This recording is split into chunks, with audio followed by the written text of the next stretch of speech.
talking about solar cooking with Michael Mora from the Solar Cookers International. Michael's going to tell us about the basic concepts of solar cooking. Okay, so let's talk about some of the more serious work that Solar Cookers International is doing in the developing countries. There are a myriad of very important issues that the introduction of solar cookers is really helping those people with.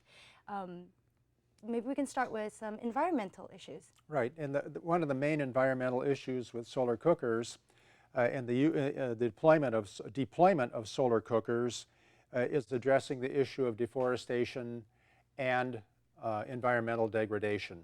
So, for example, around some of the refugee camps in Darfur and East Africa and other places, we are seeing an ever-widening gyre of environmental destruction, the almost complete elimination of any useful wood resources.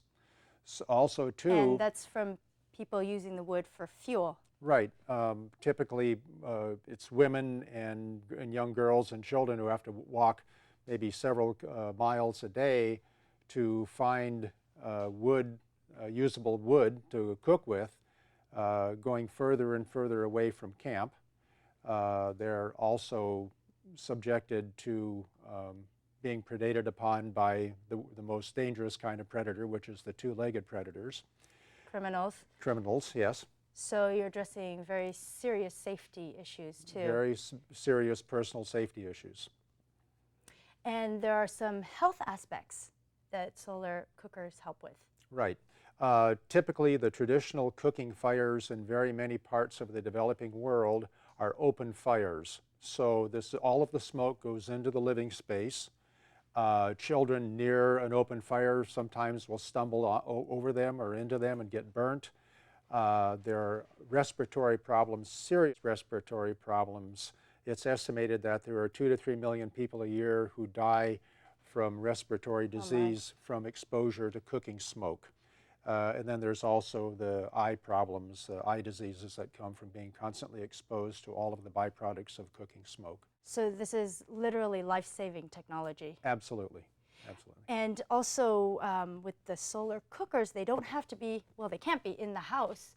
So you're also eliminating all of those fumes from being trapped in the house. Right. And a wonderful thing about a solar cooker is that it also gives the user time so that instead of spending those hours per day searching for firewood, then suddenly a mother, her kids have time for personal care, for education, for home crafts that might generate more income for the family. So there's a number of things that solar cookers provide. You put your food in it in the morning, you set it out, and your biggest concern typically in say at the village level might be the goats eating it, especially if it's one of the simpler kinds of solar cookers like one this made out of cardboard. The goats will eat it. Oh my. And there are also financial advantages for folks in the developing countries. Yes, instead of, the main one, of course, is getting your time back, but the other one is that very often if people don't have access to a woodlot, even walking miles to get it, will have to buy charcoal from the charcoal sellers.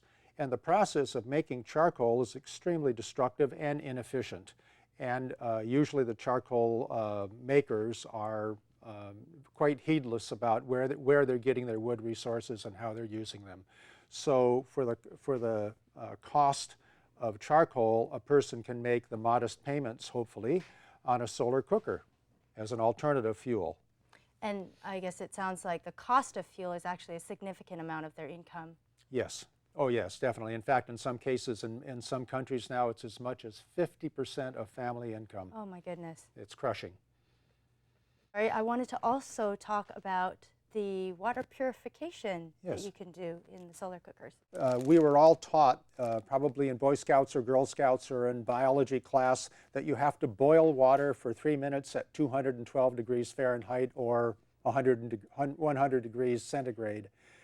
For pasteurization purposes, for example, when we pasteurize milk, when it's commercially pasteurized, it's brought up to about 149 degrees.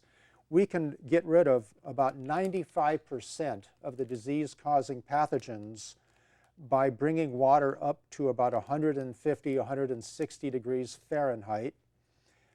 And that takes care of most of the disease-causing pathogens. And you also had a device.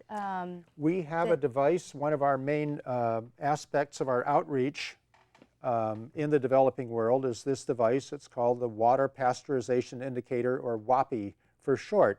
And you'll notice at this end of it, there's a little white plug of soy wax. It's designed to melt at 160 degrees. So at the end of the day, if you have this in your pot of water, at the end of the day you would come back and you would find this plug of wax at the bottom of this little glass envelope. And that would tell you that the water actually reached those pasteurization temperatures. And it has a little string here so you can flip it over for the next day's use. And you can reuse it. That's fantastic. It's 100% reusable. Now, I'm thinking that something so simple and accessible could be really useful in my disaster kit. Definitely. Thank you very much, Michael. It's been so interesting, and I've learned a lot from you. Thank you so much for this opportunity. Thank you for joining us for this episode of Bite Size Green. I'm Angelina Legris. Happy solar cooking. See you next time.